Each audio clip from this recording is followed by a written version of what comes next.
Subscribe कीजिए defence squad channel को और बेल आइकन को दबाइए लेटेस्ट डिफेंस वीडियोस सबसे पहले देखने के लिए। हेलो फ्रेंड्स, स्वागत है आपका डिफेंस ज्ञान सीरीज के एक फ्रेश एपिसोड में। आज के एपिसोड में हम पॉपुलेशन के मामले में दुनिया के दो सबसे बड़े देश भारत और चाइना की मिलिट्री पावर्स का कंपैरिजन करेंगे। दोनों ही देशों ने हाल ही के दिनों में एक व्यापक आर्थिक प्रगति को महसूस किया है और दोनों ही देश अपने मिलिट्री पावर्स को अपग्रेड करने में लगे हुए हैं। तो इन सब चीजों को ध्यान में रखते हुए चलिए जानते हैं कि ये दोनों देश एक दूसरे से मिलिट्री पावर्स के मामले में कितने अलग हैं। So without wasting any time, let's begin.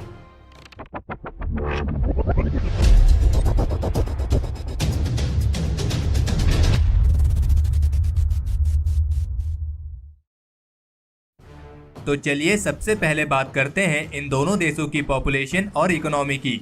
China दुनिया के सबसे लार्जेस्ट पॉपुलेशन वाले देश में आता है और इसकी इकोनॉमी अमेरिका के बाद दुनिया की सेकंड लार्जेस्ट इकोनॉमी है। लेकिन 2017 की वर्ल्ड बैंक की रिपोर्ट के मुताबिक चाइना के इकोनॉमी रेट में काफी गिरावट आई है और जबकि भारत का इकोनॉमी रेट काफी तेजी से बढ़ रहा है। और कुछ विशेषज्ञों के अनुसार भारत की इकोनॉमी 2030 तक दुनिया की लार्जेस्ट इकोनॉमी बन सकती है। लेकिन इसमें कोई शक नहीं है कि चाइना काफी लंबे समय से अपने डिफेंस में एक बड़ा निवेश करता आया है।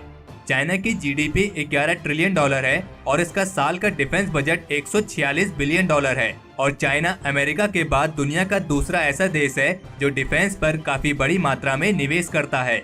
और वहीं अगर बात करें भारत की, तो भारत की जीडीपी 9.489 ट्रिलियन डॉलर है और इसका साल का डिफेंस बजट 55.9 बिलियन डॉलर है। और इसके साथ ही भारत दुनिया में अमेरिका, चाइना, रशिया और सऊदी अरेबिया के बाद पांचवा ऐसा देश है जो डिफेंस पे काफी बड़ी मात्रा में निवेश करता है।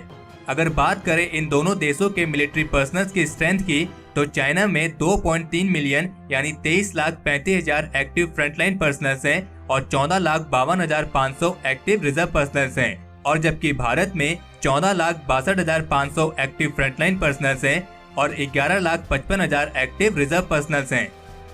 तो चलिए बात करते हैं इन दोनों देशों की लैंड बेस्ड मिलिट्री पावर की। चाइना की लैंड बेस्ड मिलिट्री पावर में 9,150 tanks, 4,788 armoured fighting vehicles, 1,710 self propelled guns, 6,246 towed artillery और 1,770 मल्टीपल लॉन्च रॉकेट सिस्टम्स हैं। और अगर बात करें भारत की, तो भारत के पास 5,968 tanks, 6,704 armoured fighting vehicles, 290 self propelled guns, 7,414 towed artillery और 292 मल्टीपल लॉन्च रॉकेट सिस्टम्स हैं। चाइना के पास third generation VT-4 main battle tank है और चाइनीज मिलिट्री इस बात का दावा करती है कि उनका मेन बैटल टैंक दुनिया के सबसे बेस्ट मिलिट्री टैंक में आता है। और इसके अलावा चाइनीज मिलिट्री के पास टाइप 99 और 96 मिलिट्री टैंक्स की एक लार्ज फ्लीट भी मौजूद है। और अगर बात करें भारत की, तो भारत के पास थर्ड जनरेशन का Arjun mark 2 main battle tank है और इसके अलावा भारत के पास रशियन में T-72 और T-90S मेन बैटल टैंक्स भी मौजूद हैं। और 2017 की कुछ रिपोर्ट्स के मुताबिक भारत करीब 1,000 T-90S टैंक्स को अपग्रेड करने के लिए एक बड़ा निवेश करने जा रहा है। और इसके साथ ही भारत एक फील्ड आर्टिलरी रैशनलाइजेशन प्लान को भी इनिशिएट करने जा रहा है, जिसके तहत भारत करीब 3,000 से लेकर 4,000 पीस ऑफ न्यू आर्टिलरी पर करीब $3 बिलियन का निवेश करेगा। चाइना की टैंक फोर्स अमेरिका और रशिया के बाद दुनिया की तीसरी सबसे बेस्ट टैंक फोर्स में आती है। लेकिन इंडिया भी इस लिस्ट में ज्यादा पीछे नहीं है, क्योंकि इंडिया की टैंक फोर्स दुनिया की चौथी सबसे बेस्ट टैंक फोर्स में आती है। तो चलिए बात करते हैं दोनों देशों की एयर बेस मिलिट्री पावर की। कुछ विशेषज्ञों का मानना है कि चाइनीज एयरफोर्स 2030 तक अमेरिका के बाद दूसरी मोस्ट लीथल एयरफोर्स बन जाएगी। चाइनीज एयरफोर्स में टोटल 2,955 एयरक्राफ्ट हैं, जिनमें 1,300 फाइटर एयरक्राफ्ट शामिल हैं। चाइनीज एयरफोर्स में Su-35 और Su-27 जैसे बेस्ट फाइटर एयरक्राफ्ट भी मौजूद हैं। और इसके साथ ही चाइना ने चेंगडू J-20 और चेंगडू J-31 स्टील्थ फाइटर्स को भी विकसित किया है, जो एक बेमिसाल इंजीनियरिंग का बेहतरीन उदाहरण है। और इसके अलावा चाइनीज एयरफोर्स में टोटल 912 हेलीकॉप्टर्स हैं, जिनमें 206 अटैक हेलीकॉप्टर्स शामिल हैं। और अगर बात करें इंडियन एयरफोर्स की, तो इंडियन एयरफोर्स पर्सनल्स और एयरक्राफ्ट के मामले में दुनिया की चौथी लार्जेस्ट एयरफोर्स में आती है और इंडियन एयरफोर्स में टोटल 2,102 एयरक्राफ्ट हैं, जिनमें 900 फाइटर एयरक्राफ्ट शामिल हैं। और इंडियन एयरफोर्स के पास भी Sukhoi Su-30 MKI, Mikoyan MiG-29 और डसॉल्ट मिराज 2000 जैसे फाइटर एयरक्राफ्ट भी मौजूद हैं। इसके अलावा इंडियन एयरफोर्स के पास टोटल 666 हेलीकॉप्टर्स हैं, जिनमें केवल 16 ही अटैक हेलीकॉप्टर्स हैं। तो चलिए बात करते हैं दोनों देशों की नेवी पावर की। चाइनीज नेवी में एक aircraft carrier, 68 submarines, 51 frigates, 35 destroyers, 35 corvettes, 220 petrol craft, 31 mine warfare craft, 2030 merchant marine strength और 15 मेजर पोर्ट और टर्मिनस शामिल हैं। और इन सबके साथ ही चाइना 2 सुपर कैरियर को भी विकसित कर रहा है, जो किसी भी देश की नेवी को शक्तिशाली बनाने के लिए काफी हैं।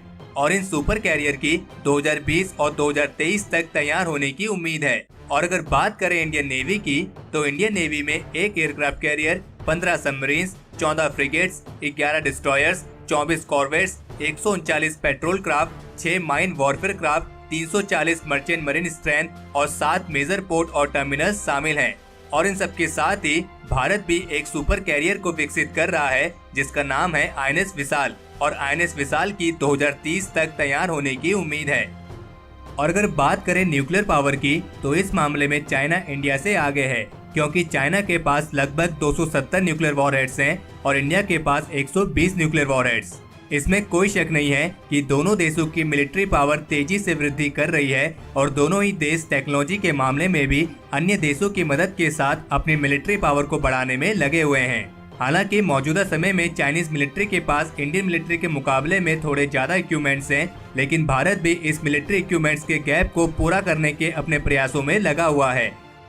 तो हमारे आज के इस एपिसोड के लिए इतना ही। अगर इस वीडियो को लेकर आपका कोई सुझाव या सजेशंस हो तो उसे कमेंट सेक्शन में शेयर जरूर करें। और अगर आपको ये वीडियो पसंद आई हो तो इस वीडियो को लाइक करें और अपने फ्रेंड्स के साथ शेयर करें। और अगर आपने अभी तक चैनल को सब्सक्राइब नहीं किया है तो चैनल को सब्सक्राइब करना ना भूलें।